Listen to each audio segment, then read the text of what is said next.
Here we go.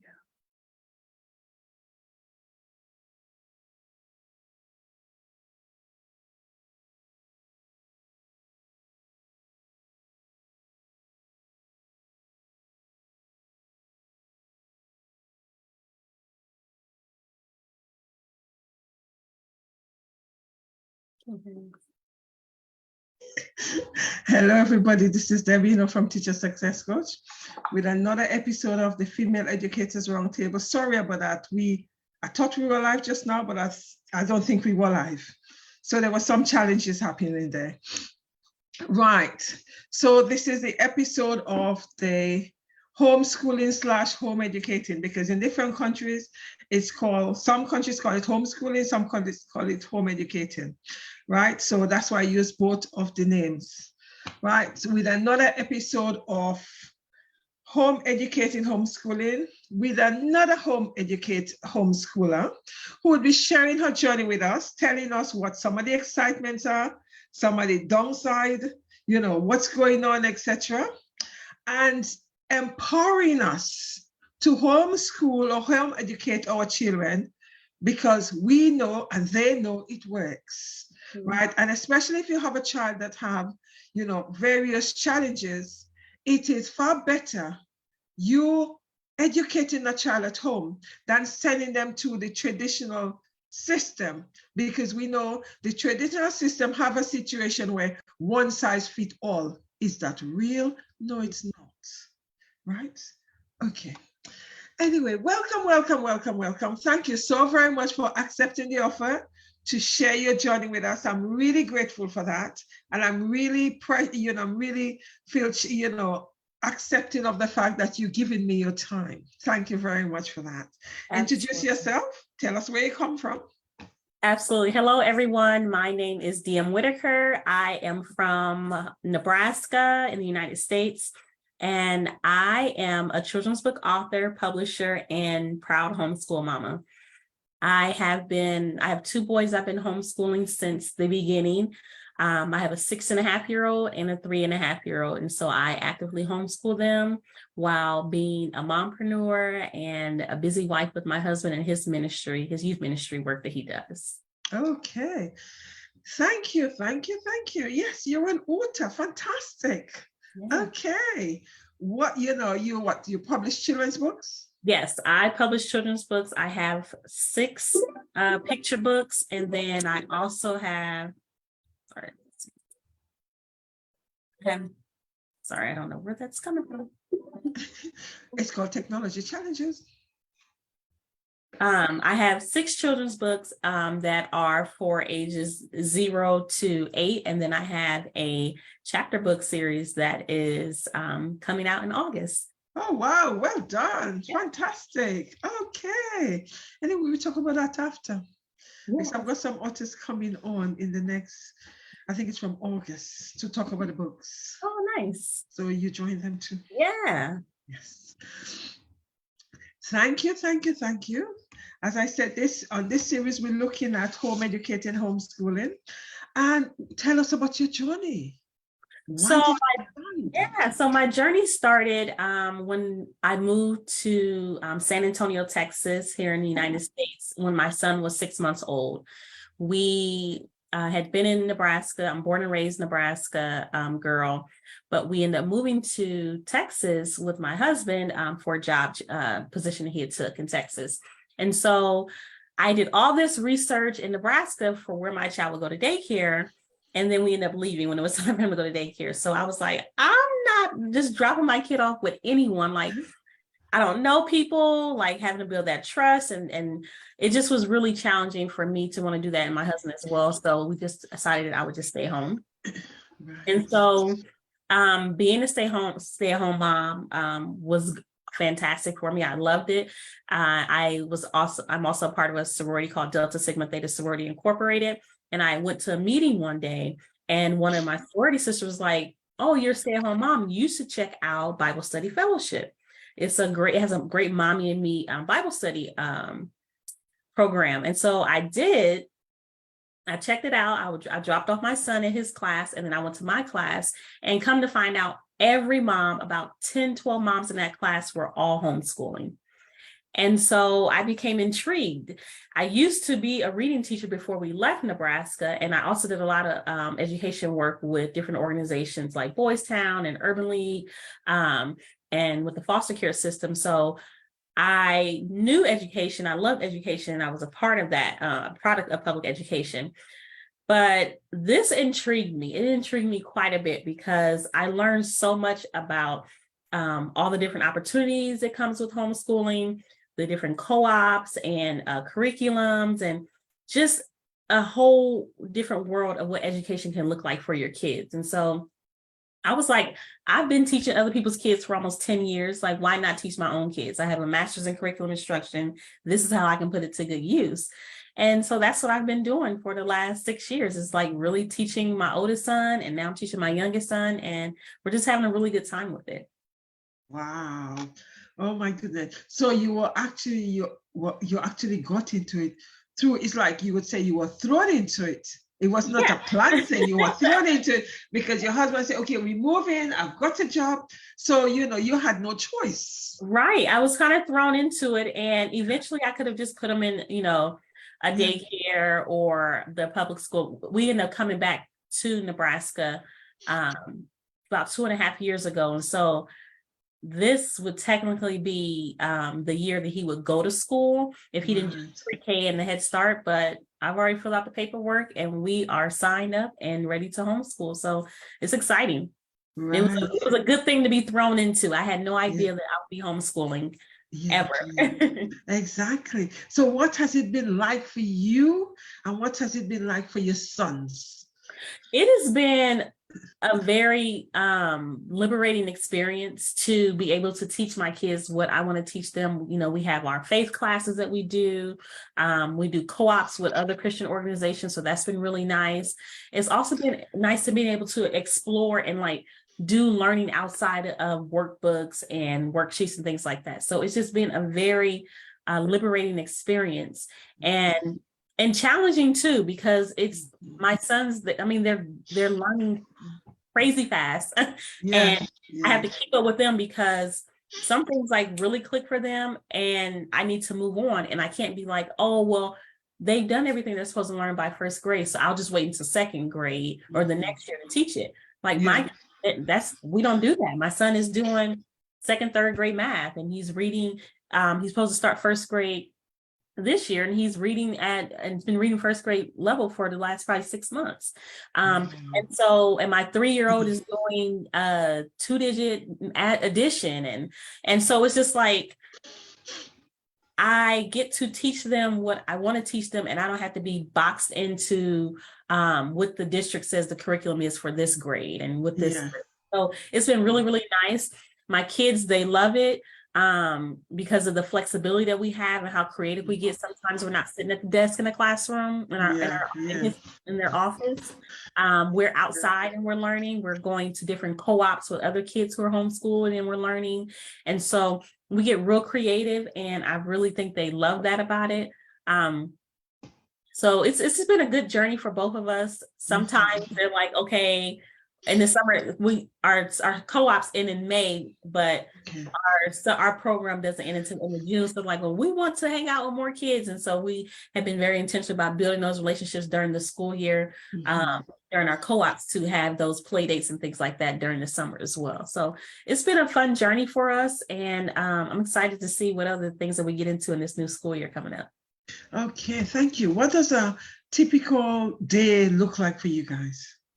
Great question. So our typical day, we usually start about 10 o'clock, and that's after we've ate and they've had their playtime and gotten themselves up and ready to run. And then we do from about 10 to 12:30, we do different lessons. So whether that's math, reading, we usually do it in just different increments. My three-year-old, he may do 10, 15-minute increments.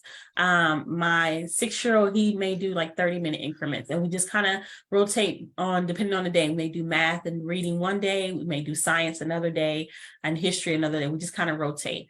And then we do our lunch. And then after lunch, we do more learning activities. It just kind of varies on what that looks like, depending on what we got done in the morning. But our day is usually done by 2-3 o'clock, and has a lot to do with us incorporating on this day we do math and science, and on this day we do history, and we do activities, and we do game day. So it's not a full 8-hour day where we're just like 8 o'clock in the morning to 4 o'clock in the afternoon. We're not doing that. Our day is full of different activities and getting in the car and exploring and doing different different engaging things like the museums and the zoo and the parks, and exploring and hanging out with other kids and doing elective courses. So we also do it Monday through Thursday. My 6-year-old, he advocated not to have school on Friday, and he gave me now. And I was like, oh, can we just clean and play games on Friday? And I'm like, sure, we definitely can do that. So we do school Monday through Thursday, and Fridays are our cleaning and game day. And then we have a family movie night that evening. So Wow. so that's pretty much our day. We don't do naps anymore, unfortunately. So we are just learning and playing and being as creative as possible with our learning time that we have with each other. Wow, that's fantastic. So it's a 4-day week. 4 days a week. And we go all the way to June 30th. And then we take 6 weeks off, and then we go back up. And that's our vacation. Yeah. So your holiday is from June the 30th. Our holiday starts July 1. Yeah. And then we go okay. Until the second week of August. And that's when we start back up. Okay, you start back. Okay. So what do you do in the holiday period? So in the holiday periods, we really utilize an app that I love called Reading Eggs. And so they do that. Both of them love the app. It's reading and it's math. And so they may do that a couple times a week. We do reading every day. We try to read 5 books a day. Just so we can continue to work on that literacy and that reading comprehension, and really foster that love of reading, because that's where the knowledge is, in the books. And so that's what we do. We do a lot of we do field trips. When we do family vacations, like we are very intentional about, okay, let's go check out this museum and do these different things. So they're still learning, but it's of course, in a very fun, interactive way where they don't realize they're learning. Yes. So how active is your husband in terms of, with the homeschooling with you? He's active with the biblical stuff. So I do mostly everything else, but like the biblical stuff, he does that. He is really good about, he's a pastor, so he helps with that a lot, whether that's during the week or on the weekend. So it's really good to have him to support. His busy work schedule doesn't allow him to do more. He wants to do more, but what he does, we do appreciate. Right. And he may just decide to quiz him one day on math, and they got to be ready. All right. Yes. So they always have to be on top of it. Yes. On the ball. Okay. Thank you. What do you think are the benefits of homeschooling? I think the best benefit is that we as parents, mothers and fathers, we know our kids the best. So we know their strengths, we know where they struggle. And because we know that, we're able to cater to how we teach them. When you're in a classroom of 25, 30 kids, it's hard for a teacher to say, oh, I know that this kid learns this way, so I need to make sure I tailor my curriculum, my lesson to that. They can't do that for everybody. But at home, when you're homeschooling, you have the ability to do that. My son, he hated to read, but he had to learn to read. But I knew that I needed to find books that he enjoyed to read, and then he would start reading. And that's what happened. My other son, he's ready to learn as soon as he wakes up. My oldest son, he needs time to get to work his way into it. So just you're being able to meet your kids where they're at in their learning abilities and their learning styles is a huge benefit to homeschooling, because you can tailor your teaching to them and their needs. Yeah, thank you. That is so beautiful you say that, because as you guys know, I'm a teacher, and having to teach 30 children who have varying needs, it is very difficult for you to actually use a range of learning styles or teaching style that would be able to catch all of the students. I do use a lot of, different teaching methods, styles, etc. But I also know that there's some children I'm not reaching as effectively as I should. In one of my year 10 group, I no longer teach year 10 now, I've stopped from last week. But there's one child in the class I knew I wasn't reaching. And I tried all methods.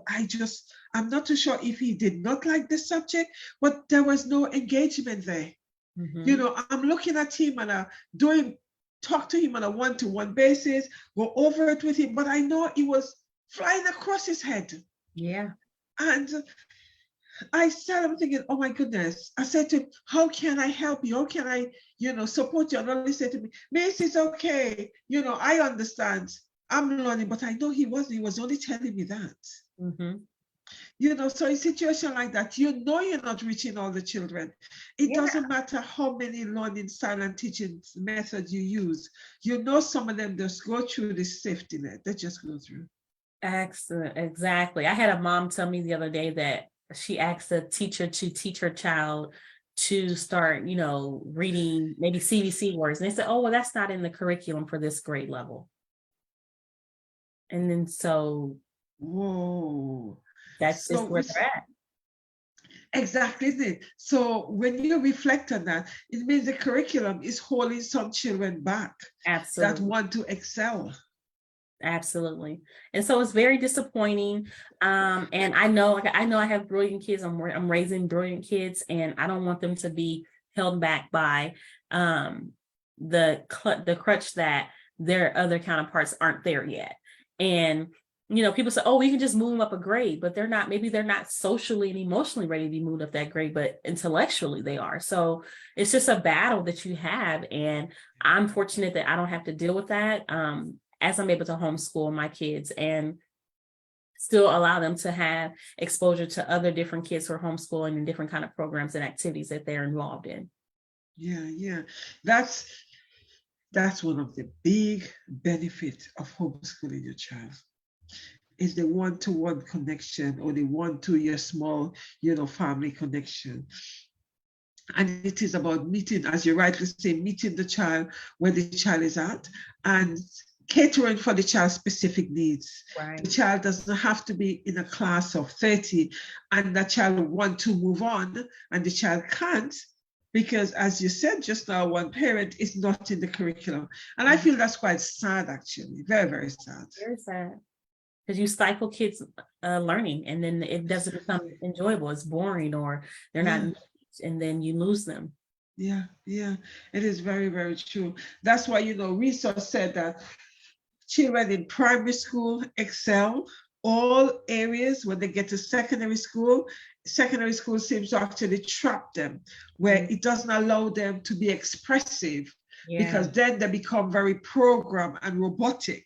Absolutely. So the creativity is not fully expressed. Yes. You could see that, and it's quite sad. Yeah, absolutely. Yeah, which is really sad. Thank you. Do you see homeschooling as effective in teaching the various skills needed, like life skills? Yes, that's another benefit to homeschooling. I mean, schools aren't teaching kids how to manage their money. And my son, he has written 3 books with me. And so in that, I've been able to teach him about entrepreneurship and making money and saving money, and just the understanding the whole aspect of what it means to run a business. And he's 6. Like, there's some 15, 16, 17-year-olds who are not learning that. And so those amazing life skills, like on Fridays, he advocated to clean on Fridays and do games. So I'm teaching him like the domesticness of, okay, now we're going to learn how to wash clothes and to do this, and all these different things and life skills that you learn, creating a grocery list and going shopping and remember what you need. They don't learn these things in school because they're sticking to the curriculum so they can pass these standardized tests, and then they get out and then they're lost and they're behind because they didn't learn these things. So I love homeschooling for the life skill aspect, because we're constantly learning how to live outside of education. Yes, education is important, but how do you live and survive and thrive when it comes to making your own money and living on your own and taking care of yourself? Thank you. That is really that is so powerful, because today I was talking to my students, because I teach 14, 15, 16, 17, and some of them just touch 18. And I said to them, what do you think school is missing in terms of the skills that you need that the school is not giving? And they all say the same thing. They should teach us how to apply for a mortgage, how to how to make our money, how to be an entrepreneur. And it's like all the things that you've just said, Yeah. how to fill in application form, how to actually, do voluntary work. Because one of them asked me yesterday, Miss, I want to do voluntary work. What do I need to do? And I sat there and I said to her, you know what, you need to come and see me at break time. Because that was something basic. I took it for granted that everybody know what to do. Yeah. I mean, even just, keeping track of those hours when you're ready to apply for college. Like people say, oh, I did all this volunteering, but no one signed off on it. You have no log of it. And it's just, it has no benefit for you now. So yeah. Exactly. Those life skills, they're just not learning them because the school systems are so stuck on these standardized tests that they can't see past that and how it can benefit kids to have life skills. Yeah, it is so very true, because another group of my students finished their exams today and they came to say goodbye, etc. And this one, I said to them, oh, how was it? Oh, Miss, I really don't want to talk about it. Okay, that's fine, that's no problem. But one of them said, Miss, I didn't think I did very well. I said, pause. I said, the test, I said, you are not your test. The test doesn't define you. You're more than just a test. I say, you guys need to remember that. I say, you're a whole being. So we need to find the things within you that matters. Yes, and, absolutely. And I was saying that to them, and they said, Miss, well, you need to say that to the university. I said, that's no problem. I said, because you are more than just these grades. I said, never forget that. When you leave here, remember, the grades are just a piece of paper. You're a whole person. The grade is just a small part of you. And it's like stressing that to the young people, because they've been so programmed and conditioned to think that it is so important that the grades. It's not. Yeah. It's not, and it's quite sad, eh?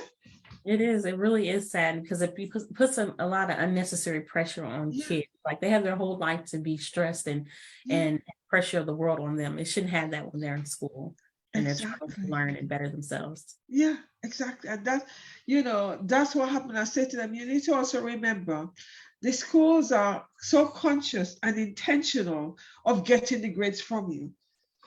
I said, when they get the grades from you, they're not interested in your well-being anymore. They've got what they want already, which is the grades. So thank you for the A stars. Thank you for the Bs. We've got that, so we could actually use it as a tool to compete with other schools. Forget about you. It doesn't matter what happened to you then. I keep on saying that to them. You need to look beyond the grades, because you are just a commodity for the schools. Absolutely. Nothing else. It's sad, but it's true. It is. So true. It is sad. Okay, what are some of the triumphs of homeschooling? You gave me some. Have you got any more to give me? I get to see every win that, my kids, every aha moment. I remember just teaching my son to read 6 months ago, and, he would cry, like he just did not want to do it. And now he reads to us in the car. Like we're driving somewhere, he brings books and he reads. He reads to his 3-year-old brother. His brother wants to learn how to read. So we're practicing CVC words with a 3-year-old. And it's been a fun journey. So I'm just able to see when that light bulb clicks and it turns on, and you just see the joy that you miss when they're in the classroom, and you're like, oh yeah, they know how to do that. My husband said the other day, like, he is really reading. It's just like, yeah, he's reading, and it's fantastic. But another triumph is just being able to really see your kids operate in their learning style and really be in a good groove and love what they're doing, and they know how well they learn, and they're able to thrive and do it so well on their own. They take initiative for their own learning and thrive, and they're successful, and they tell you, I want to do X, Y, and Z. I want to learn about this, because they know that's what sparks their interest and their life. So it's just there's so many. Yeah, it seems like, so the learning that takes place is children-centered, right? So the children dictate what they want you to teach them. Yeah, I think it takes them less time to catch on to things, because I'm so intimately involved with them. I'm splitting my attention between 2 kids. But but they get it. They get it. And if they don't get it, we just keep going at it. And maybe they're struggling with this kind of math, and we do that the whole week. We don't do any reading, we don't do any science, we don't do any social, we just focus on that. And we can do that because we're homeschooling. Exactly. Can't do that in public school. But it's just like I just love the aha moments when it just finally clicks for them. Yeah. Thank you. What are some of the challenges? I feel like for me, some of the challenges are keeping up with them, because I find myself like, okay, I need to do things that are harder. Like my son is doing multiplication. Like we might need to start doing division in the fall, and he's 6, because they're catching on. And so I have to get my mindset out of that traditional teaching where like, oh, he's at grade level. Oh, he's a little older. We can just move on to a different subject and focus on that. Oh, keep going. So they're always challenging me. Like I said, I'm spending the next few weeks looking for a new curriculum for my oldest son. And another challenge is just trying to find a community, especially of Black and brown boys who are being homeschooled, because I live in rural Nebraska, Midwest, and it's not, homeschooling isn't as common. So the communities are small. So trying to find kids that look like my kids who are homeschooling, that we can bond and connect and do things like that, it's really challenging for us. So that's an uphill battle, but I have been creative in just building relationships with, kids who are in public school, and just kind of working around their schedules and say, hey, we're flexible. We're flexible for play dates. We're flexible for getting to know each other. And then just setting them up to have opportunities to do co-ops with kids who are homeschooling. Right. So you're actually trying to build a community for yourself. Yeah. So one doesn't exist, so you have to build one. Yeah, and that's what I think I'm at the point right now, is like I'm really focusing on what it looks like to build a community when it's not what it is. And a lot of it has to do with just exposing people to what homeschooling is, and letting them know that you don't have to be fully educated, bachelor's, master's degrees to homeschool your kids. Like there's so many resources and curriculum out here and support systems out here to help you do it. So just that community piece is always a challenge. Yeah. And finding a community to put, in that place, isn't it? That's the thing about it. Right. Do you follow curriculum? I did ask you that before we actually. Yeah, I personally I've created my own curriculum, and then I use Reading Next supplement to supplement that. In the fall, I'll be looking at some box curriculums to see if there's any that I like, where I want to kind of piece together. There's no one size fit all when it comes to curriculum and when it comes to your kids. So we'll see what we come up with this fall. I'll be doing some research on what we're going to do. Okay, so therefore the curriculum you follow is one that you develop for yourself, for your child. Yes. Okay.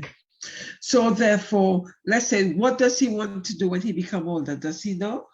Oh, he says he wants to be a preacher, a coach, and an engineer. Okay. Well, at least he's giving himself, 3 options there. Yes. So we'll see where he goes, and he can do all things, whatever it is he wants. He can do whatever he wants. But we are exposing him to all those things so that he can, continue to dabble in all of them. Yeah. And, that's the beauty of you homeschooling, because he will actually have the opportunity to tap into all of those to see what works. Absolutely. Yeah, which is lovely. You see, whereas if you were in the mainstream, that would have been far more difficult to, to put together, isn't it? Yeah.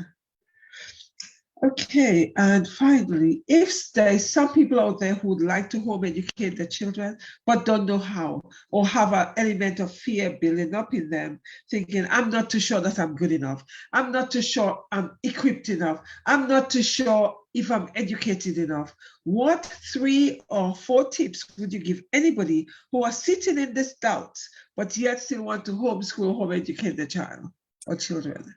I would tell people to start with doing research in your state, because some schools, they require you, or some states require you to keep track of everything you're learning. So you need to have like documentation.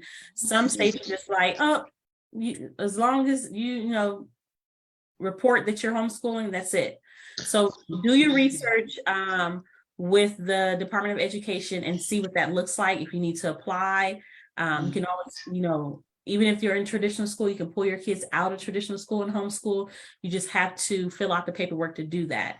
And so start there by figuring out what the requirements are for homeschooling in your state. Right. And then I love websites. There's a lot of different websites out there that have free homeschool curriculum. It's called Freedom Homeschooling, which is a good one that has curriculum that's free for homeschooling. And then there's also a website called Easy Peasy All-in-One Homeschooling. It's a free online Christian homeschooling community as well that has a lot of the curriculum as well for you that you can kind of follow along with. And then another website that I like is called IXL. And IXL is a price, but what's nice about IXL is that it has everything broken down in grade level. So it tells you what your kids should be learning in second grade. And it gives you examples and things like that you can kind of work through and say, okay, I need to go and find this curriculum. I need to find these kind of activities and these kind of worksheets and these kind of workbooks to create your own curriculum around that, or pay for IXL and have them go through that. And then I said it earlier, but I love Reading Eggs. Our kids love Reading Eggs. It's a very hands-on interactive game learning curriculum for kids that teaches them math and reading from as young as 2 all the way up to 12 years old. So if you don't have to use that as your main curriculum, but it's great supplemental work just to kind of take a break from the worksheets and the mundaneness of what school can be, and just pull out your tablets and do some activities with Reading Eggs. Thank you. Do you think parents are the best teachers for the children? Absolutely. I think because we know our kids the best, and we know their body languages. We know what makes them, feel great. We know when they're struggling. We catch cues that a teacher with 25 students may miss. And so I think because we know them so well and we know how well they learn, we are their best teachers, and we can give them the best education that's out there. Yes, I totally agree with you there, because you guys just lend your children to us for the 8 hours they're with us. We don't have time to get to know them because we've got, in some classes, 29, 30 other little faces, all expecting us to serve them in the same way. And it's not realistic, because it's just one of me to all of them. Yes. And with all of them, there's so many different challenges I'm trying to deal with. The emotional, the physical, the intellectual, you name it, it's all of them. So therefore, in terms of us getting to know your children, sometimes it's very challenging to get to know your children. We try our best, but it's not always realistic or practical to know them all. Absolutely. It's the same, mama knows best. I totally agree with that. That's very true. That's very true. But it would also be nice if the parents actually start connecting more with the teachers, so that we build a relationship, and together we help and support your little diamonds. Absolutely. That's not always the case. It's not always the case. Thank you very much. Have you got anything else you want to say to us before we actually say goodbye to my Facebook audience? Well, thank you so much, you guys, for listening. If you have any questions about homeschooling, please reach out to me. My social media on Instagram is dmwhitaker_writes, and you can follow me there, as well as you can go to my website, which is dmwhitaker.com, and subscribe, and I send out information. I also have a mom blog called Hershey Mommy Chronicles, where I talk all about just being a homeschool mom and the journey of being young, Black, and homeschooling. Oh, wow. Yes, I like that. Young, Black, and homeschooling. Yep. Thank you very much for that. Thank you. Thank you very much for accepting the offer to come to share your journey with us. It was wonderful. Absolutely. And, you've given us so many, nuggets for parents out there who want to home educate their children and don't know how. There's always opportunities out there, and you don't have to do it yourself. Yes. That's the thing about it. Homeschool moms, you can actually decide, okay, I'm still doing my job while I get someone to support my child, 2-3 times a week. And there's some schools in this country, you could actually do it, you homeschool your child part-time. Yes. I think it's a split. You send the child to school 2 days a week, and then you home educate 3 days a week. Yeah, there's so many different varieties. Yeah, Yeah. absolutely. Yeah. And it's, it's important that you guys have a go at it, because homeschooling or home educating is far more valuable. Okay, I'm not saying the traditional education is no good. I'm not saying that. I'm just saying that home education is far more valuable than the traditional education, because guess what? You have the time to deal with your children and child on a one-to-one basis or on a small group basis. In the classroom, we have 27, 29. In some cases, you have 32 of them. And just think, all these little faces looking up at you. You've done PowerPoints, you've done worksheets, you've done group exercise, and you're thinking, what else can I do? I don't know how else to get to reach these children, and I know I'm not reaching them all. So hence the reason why I'm advocating for homeschooling, home educating, because you could deal with your child on a one-to-one basis. Once is like one size fits all. No, it doesn't work at all. I could tell you that being in the classroom, it doesn't work. So I strongly suggest, if any of you guys have any doubts, look at my my YouTube channel. I've got loads and loads and loads and loads of resources in there. Videos that, various home moms come and talk about, mostly moms actually, come and talk about how they have been on the journey, what it was like. And there's so many people you could reach out to. You don't have to do it alone. Never think you have to do it alone. Absolutely. There's so many communities out there. Just, look for Facebook groups. There's tons of Facebook groups out there. And they have a list of communities, depending on what state you're in, what country you're in, where you can find community. So you do not have to do it alone. There's community out there. Yeah, exactly. So guys, if you had any doubts, get the doubts off your head and just get on with it. There's so much value in it. As I keep on saying, if I know then what I know now, my children would not have been in this traditional education, because I'm in the education system myself, and I'm looking at some of the flaws. And I'm sure I'm only one person, so it's difficult to try to fix a lot. But I'm doing as much as I can and encouraging parents to do even more. Exactly. More than they're doing now, because they're not doing enough in my book. Anyway, guys, thank you for listening. Thank you very much for coming on. I do appreciate that. And I see you guys tomorrow evening. I have another show of female educators where I talk to educators around the world about what it was like before COVID, during COVID, and now after COVID. What have the education system been like? Have there been any changes? In my book, no. Is it business as usual? In my book, yes. Do they think that COVID had taken place? In my book, no. They're carrying on as if we have not had a pandemic and the children have not had trauma. They're just carrying as if business as usual. That's not real, So we talk about that tomorrow with an educator who will be sharing her journey with us.